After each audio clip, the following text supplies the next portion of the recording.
On the 24th of May 2001, around 700 people gathered at the prestigious Versailles Wedding Hall in Jerusalem to celebrate the marriage of Keren and Asaf Dror.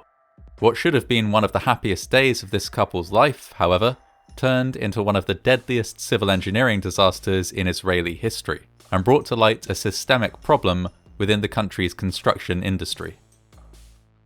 Ever since the State of Israel formed in 1948, there had been a serious need for more housing. Construction could barely keep up with demand as more and more immigrants poured into the country. The rush to build high-capacity functional housing goes some way to explaining the brutalist look of a lot of early Israeli architecture. Indeed, the emphasis was often on quantity over quality. Engineers throughout the country were always under pressure to find ways to build more buildings more quickly and at a lower cost. In the late 1970s, one engineer, Eli Ron, invented the pal-cal system. Using this method, floors and ceilings were created by combining layers of thin cement with metal plates. This did away with the need for heavy steel reinforcements, which had previously slowed down construction and made everything more expensive. Eli Ron was the main engineer behind the construction of the Versailles Wedding Hall, which was completed in 1986. He employed his pal-cal method to construct this three-story building, which significantly sped up the process. The project, however, was not entirely straightforward. The original plans for the building determined that it would have had two distinct sides, one which would have 3 stories and one which would have 2 stories. However, late in the construction process, after the 2-story part of the building had been completed, the owners requested that both sides of the building should be made up to 3 stories. The pal-cal system meant that an extra floor could be added quickly and cheaply, but in this case the calculations that should have been done before making this change were rushed. They failed to take account of one important aspect: the dead load versus the live load that the building would have to bear.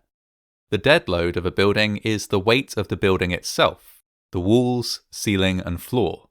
In order to stand, a building has to be capable of holding its dead load. The live load is anything that can be added: furniture, decoration, and crucially, people. The live load of a building can vary considerably depending on the occupancy, and it is critical that a building can cope with any potential live load on top of its dead load.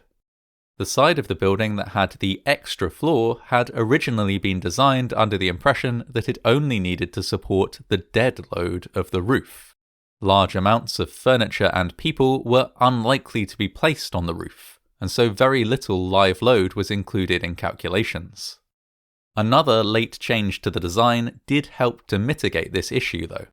Extra rooms were created using wall partitions on the floor below, which provided extra support to the additional floor. These wall partitions were kept in place for 15 years, until a few weeks before the day of the disaster.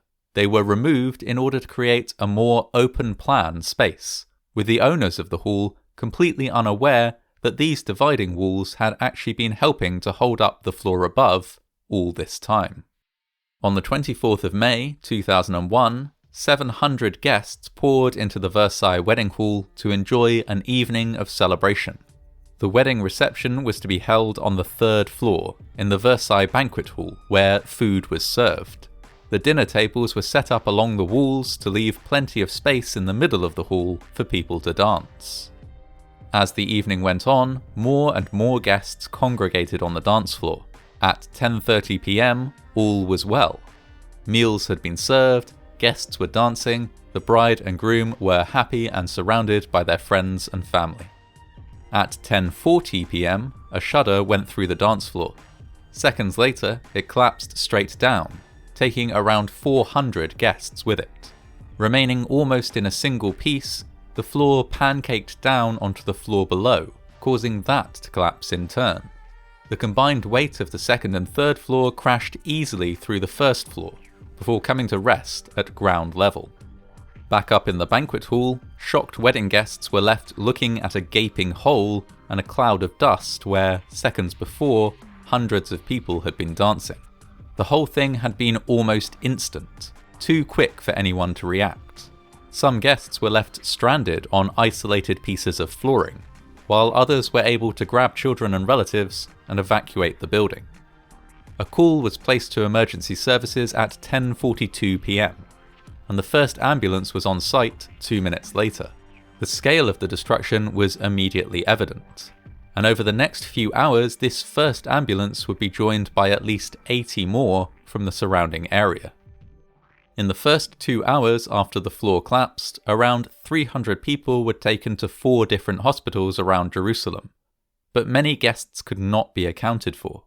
The Israeli military supplied vehicles and equipment to dig through the rubble, but it was determined that the remains of the building were too unstable for some of these to be used.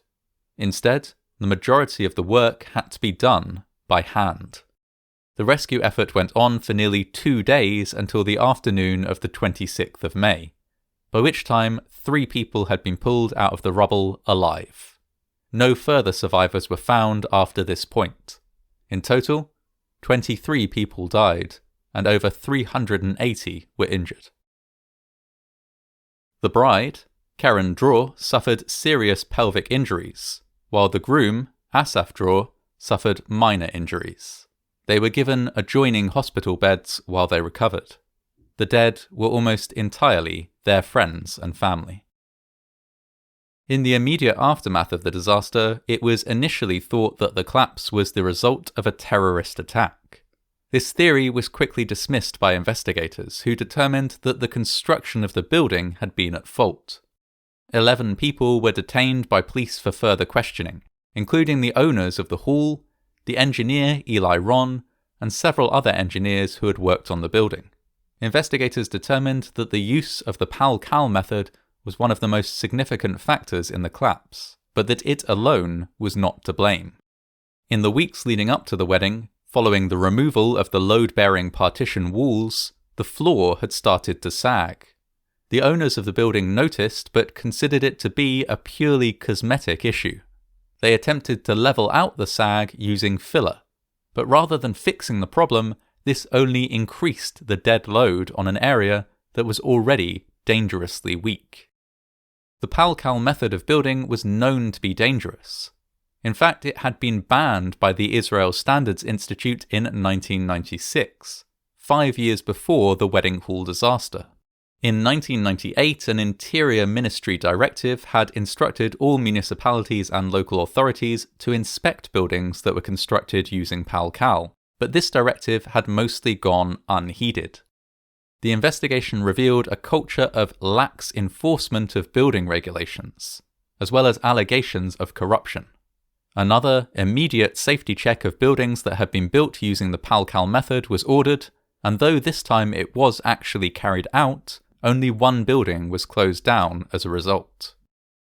In October 2004, Avraham Adi, Yuri Nissim, and Ephraim Adiv, the 3 owners of the Versailles Wedding Hall, were convicted of causing death by negligence. Nissim was sentenced to 4 months of community service, while Adiv and Adi were sentenced to 30 months in prison.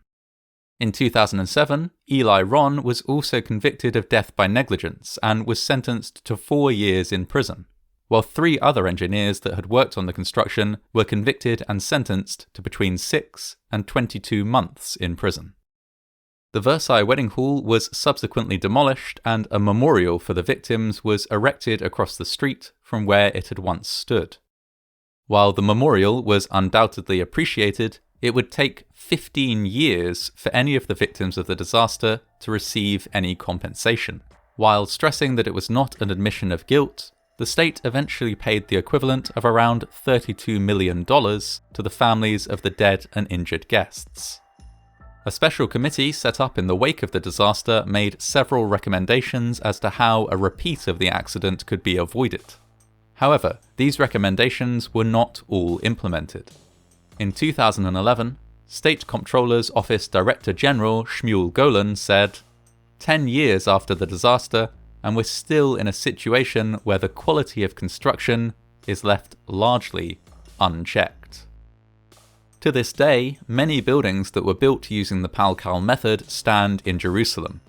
The process of identifying buildings that are at risk, determining what repairs might alleviate this risk, deciding who should pay for these repairs, and actually making them is a slow and painstaking one. Until it is complete, the conditions exist for another disaster, similar to the Versailles Wedding Hall collapse.